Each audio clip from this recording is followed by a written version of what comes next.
अस्सलाम वालेकुम फ्रीलांसर फंडा family, this is your boy Asim. और आज हम पाइथन सीरीज़ का लेक्चर नंबर 4 देखने जा रहे हैं।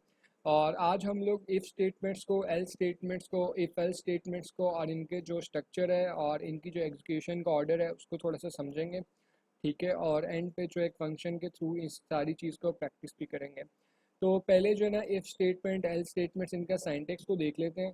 ठीक है, तो साइंटेक्स जो है इसका बहुत सिंपल है। ठीक है, आपने कोई भी जो है यूज़र से आप समझे कोई वैल्यू ले रहे हैं। ठीक है, और वो आप बेशक जो है उससे वैल्यू जो है किसी भी वेरिएबल में ले रहे हैं। ठीक है, आप जो है उससे वैल्यू इनपुट करते हैं। ठीक है, और आप उसके ऊपर आप चेक लगाना चाह रहे हैं कि यूज़र जो है ना हमेशा पॉजिटिव वैल्यू एंटर करे, यूज़र नेगेटिव वैल्यू एंटर ना कर सके। ठीक है, तो उसका जो चेक होगा वो ये दरअसल जो है ना इफ़ स्टेटमेंट के थ्रू आप लगाते हैं। सिंपल जो आप इफ़ लिखते हैं, IF और उसके आगे अपना वेरिएबल लिखते हैं जिस पे आप चेक लगाना चाह रहे हैं। ठीक है, क्योंकि यूज़र जो भी वैल्यू डालेगा वो यूज़र में इस यूज़र के वेरिएबल में आ रही होगी। ठीक है, इसमें हम चेक लगाते हैं कि अगर ग्रेटर देन ज़ीरो है, ठीक है, तो यहाँ पे प्रिंट करा दे ओके। ठीक है, और अगर वो नहीं है तो वहाँ पे प्रिंट करा दे रॉन्ग। ठीक है, तो ये सिंपल से है कि आपने इफ स्टेटमेंट लिखनी है, उसके आगे आपने यूज़र, ठीक है, जो भी आपका वेरिएबल है जिस पे आप चेक लगाना चाह रहे हैं। ठीक है, और देन उसके बाद जो एल्स की स्टेटमेंट है, ठीक है, उसके आगे भी आपने at the end of the statement आपने कॉलन लगाना है और एक इंडेंट देना है जो टैब की एक स्पेस होती है। ठीक है, नहीं देंगे तो आपको ये एरर शो करेगा। मैं इसको रन कर लेता हूँ आपके सामने। ठीक है, और यहाँ से मैं कोई वैल्यू 5 एंटर करता हूँ तो उसने मुझे ओके दिया। और अगर मैं इसको दोबारा रन करके वैल्यू जो है -1 देता हूँ तो इसने मुझे रॉन्ग दिया है। तो इस तरह जो है ना हम इफ़ और एल्स पे जो है चेक लगा सकते हैं। अब एक और स्टेटमेंट आती है, ठीक है, और वो आती है इफ़ एल्स, और देन उसके बाद आती है इफ़ की दो स्टेटमेंट्स, और वो डिफरेंट सिनेरियोज बनते हैं। ठीक है, वो हम देख लेते हैं। लाइक अगर यूज़र जो है वो वैल्यू ग्रेटर देन ज़ीरो है, ठीक है, और यूज़र जो है वही वैल्यू जो है एंटर कर रहा है। ठीक है, और अगर वो वैल्यू 2 से भी बड़ी है। ठीक है, तो अगर तो ये दोनों स्टेटमेंट्स जो हैं लिखी हुई है सेपरेट और इन दोनों के बीच में कोई इंडेंटेशन नहीं है, कोई नेस्टिंग नहीं हुई। ठीक है, नेस्टिंग का स्ट्रक्चर मैं अभी इसके बाद नेस्टिंग करूँगा तो आपको समझ आ जाएगी उसकी। ठीक है, तो लाजमी नहीं होता कि आप एल्स की स्टेटमेंट जो है उसको लिखें। ठीक है, मैं इफ़ रन करता हूँ। ठीक है, यहाँ पे मैं लिखता हूँ 5। ठीक है, उसने मुझे 2 दफ़ा ओके रिटर्न किया। इसका मतलब क्या है? देखिए, पहले वैल्यू उसने चेक किया, यूज़र की वैल्यू 0 से ग्रेटर थी, हाँ थी, उसने मुझे ओके दे दिया। फिर यूज़र की वैल्यू 2 से बड़ी थी, उसने मुझे ओके दे दिया। अब हम एक और सिनेरियो को डिस्कस करते हैं जिसमें हम लोग नेस्टिंग करते हैं। ठीक है, मैं इसको थोड़ा सा बैक स्पेस करता हूँ और मैं इस पर प्रिंट कर देता हूँ ये। ठीक है, अच्छा, अब क्या होगा? अब वो जो है ये वाली स्टेटमेंट जो इफ़ की है, ठीक है, इसको हम नेस्टिंग कहते हैं। अगर ये वाली स्टेटमेंट जो इफ़ की है अगर ये ट्रू होगी तो वो यहाँ पे आएगा।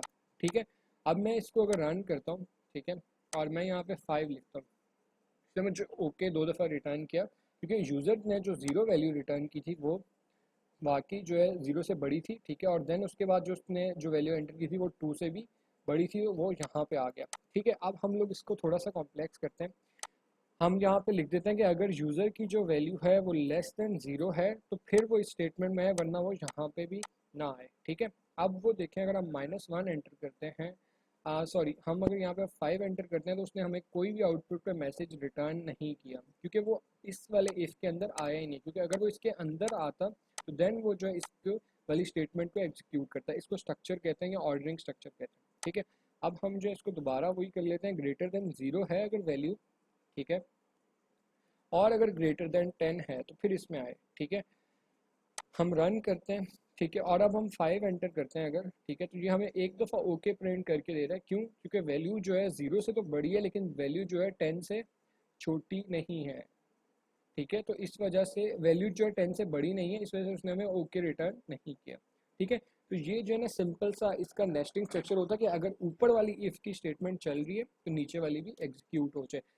ये जो स्टेटमेंट है, अब मैंने इंडेंटेशन जो है वो बिल्कुल रिमूव कर दिया। अब ये दोनों स्टेटमेंट्स जो है ना, ये दोनों स्टेटमेंट्स जो है इंडिपेंडेंट है। ठीक है, इसका इस वाली स्टेटमेंट से कोई लिंक नहीं है। ठीक है, लेकिन यहाँ पे अगर मैं लिख देता हूँ एल्स, ठीक है,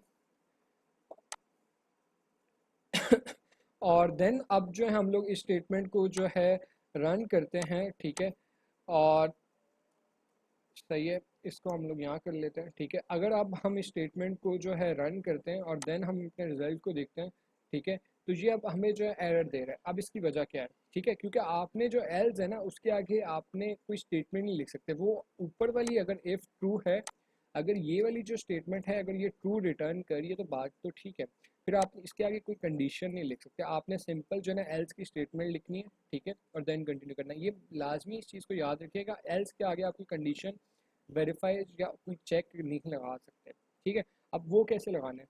अब वो उसके लिए जो स्टेटमेंट होती है वो एक्चुअली होती है प्रोग्रामिंग में इफ एल्स। ठीक है, प्रोग्राम पाइथन में इसका जो शॉर्ट वर्ड है वो एलिफ के है। ठीक है, इफ अगर ये वाली ट्रू होती नहीं है तो फिर वो यहाँ पे आ जाए। इसके आगे अब आपने चेक लगाना है कि यूज़र की वैल्यू जो है अगर वो ग्रेटर देन इक्वल टू 10 है, ठीक है, तो इस केस में जो है वो हमें ओके प्रिंट कर दे। लेकिन इस चीज़ में आपने एक चीज़ का लाजमी ख्याल रखना है कि अगर ये वाली स्टेटमेंट चल गई है तो फिर ये वाली नहीं चलेगी।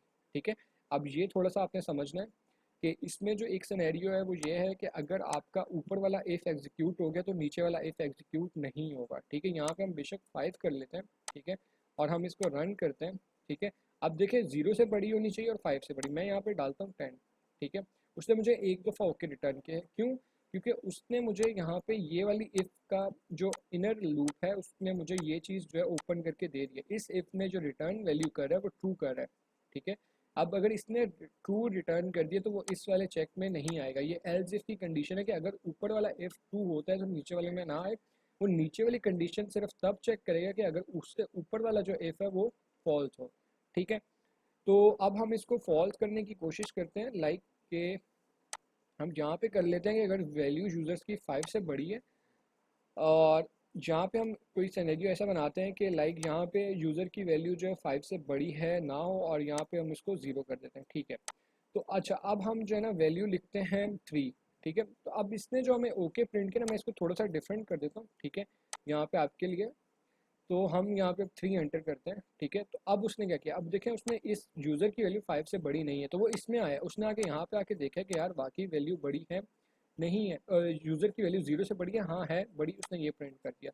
अच्छा, अब अगर ये दोनों केसेस नहीं होते, ठीक है, अब दोनों केसेस जो है वो तब नहीं होंगे अगर हम जो है वैल्यू जो है माइनस में डालते हैं। ठीक है, तो वो हमें कुछ भी प्रिंट नहीं करेगा, वो इफ में आएगा, वो चेक करेगा ये कंडीशन ट्रू हुई नहीं हुई। उसने एल्स इफ की कंडीशन देखी, ये भी ट्रू नहीं हुई, उसने स्क्रीन पे कुछ भी प्रिंट नहीं कराया।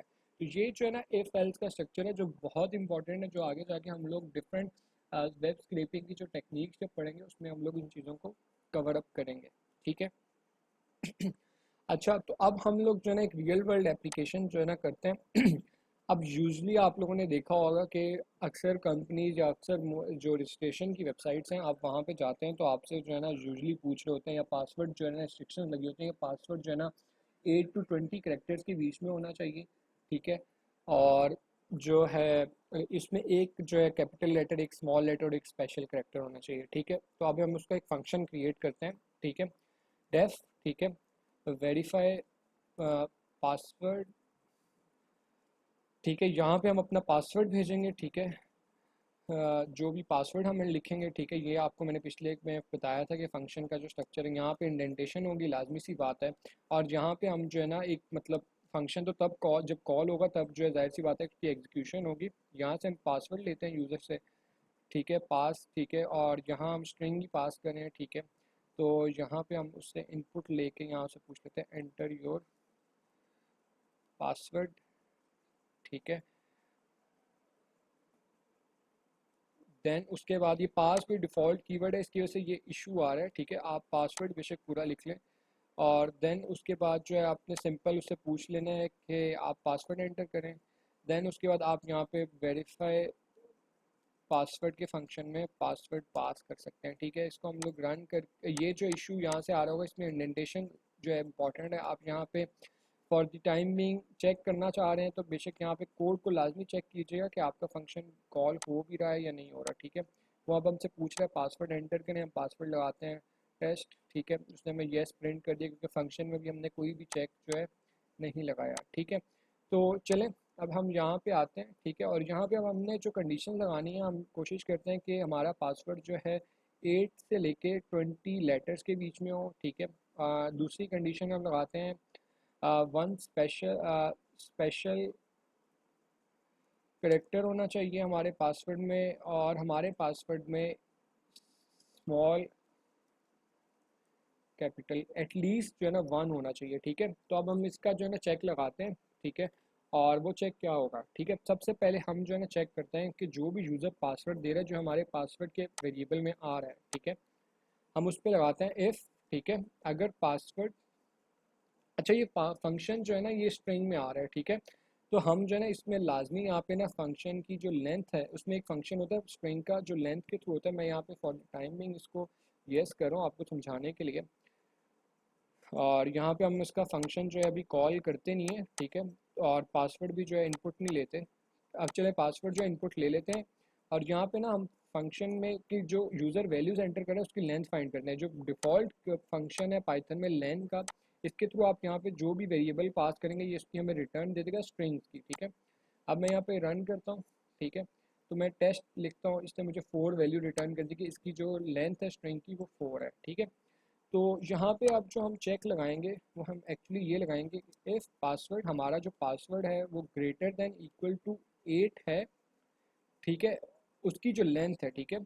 हम लेंथ, ठीक है, यहाँ पे हम पासवर्ड जो हमारा ऊपर पैरामीटर में आ रहा है अगर उसकी length greater than equal to 8 है एंड, ठीक है, एंड जो कीवर्ड है एंड, और इसकी पासवर्ड की जो लेंथ जो है लेस देन इक्वल टू 20 है अगर, ठीक है। अगर तो ये सिनेरियो बनता है हमारे पास, ठीक है, तो बहुत अच्छी चीज़ है, इसमें आना चाहिए, ठीक है। तो उसके बाद पहली तो हमने लेंथ चेक कर ली, ठीक है। अब अगर हमने लेंथ चेक कर ली है ना, तो अब हमने उस पूरी स्ट्रिंग में देखना है कि हमारे पास जो है कोई स्पेशल करेक्टर है या नहीं है।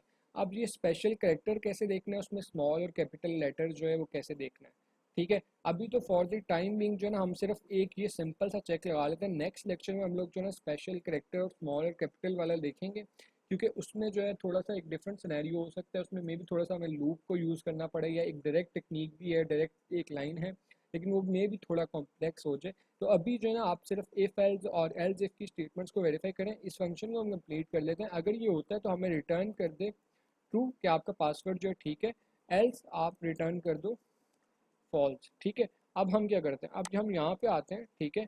और यहाँ पे हम लोग जो है इसमें वैल्यू ले लेते हैं इफ़, ठीक है। अगर वेरीफाई पासवर्ड की जो वैल्यू है, ठीक है, अगर वो हमारे पास ये इफ़ का बाय डिफ़ॉल्ट जो है ना, अगर आप इसका कुछ भी ना लिखे ना, तो ये जो पूरा इफ़ का फंक्शन है वेरीफाई पासवर्ड का, ये हम एक रिटर्न करे ट्रू, मतलब एक वैल्यू रिटर्न करे जो ट्रू। अगर वो ट्रू है, अगर आप इसका कुछ भी नहीं लिख रहे तो बाय डिफ़ॉल्ट ट्रू होता है, ठीक है। आप यहाँ पे प्रिंट कर दें ओके, ठीक है। अगर नहीं है तो आप यहाँ पे प्रिंट कर दें री एंटर। और अगले लेक्चर्स में हम लोग देखेंगे पासवर्ड दोबारा री एंटर यूज़र से कैसे पूछना है, ठीक है। तो यहाँ पे हम प्रिंट कर दें री एंटर, ठीक है। अब हम इसको फंक्शन को रन करते हैं, ठीक है। अब हमसे वो पासवर्ड कह रहा है एंटर करो, हम लिखते हैं टेस्ट, ठीक है। उसने हमें कह दिया री एंटर करो, ठीक है। हम दोबारा फंक्शन को रन करते हैं।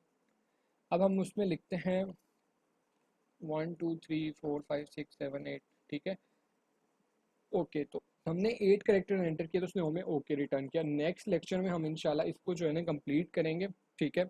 और देन इफ़ के बाद हम लोग लूप्स पे जाएंगे, और स्ट्रिंग में भी लूप से पहले हम स्ट्रिंग्स को देख लें। स्ट्रिंग की जो है ना स्लाइसिंग वगैरह कुछ बहुत इंपॉर्टेंट जो है ना कॉन्सेप्ट्स हैं स्ट्रिंग्स के। देन उसके बाद जो है ना हम फर्दर जो है आगे मूव करेंगे। तो कोई भी क्वेश्चन हैं, कोई भी इश्यूज़ हैं, वो कमेंट्स में लाजमी पूछें, ठीक है। और अपनी सजेशंस लाजमी दीजिएगा। Thank you so much.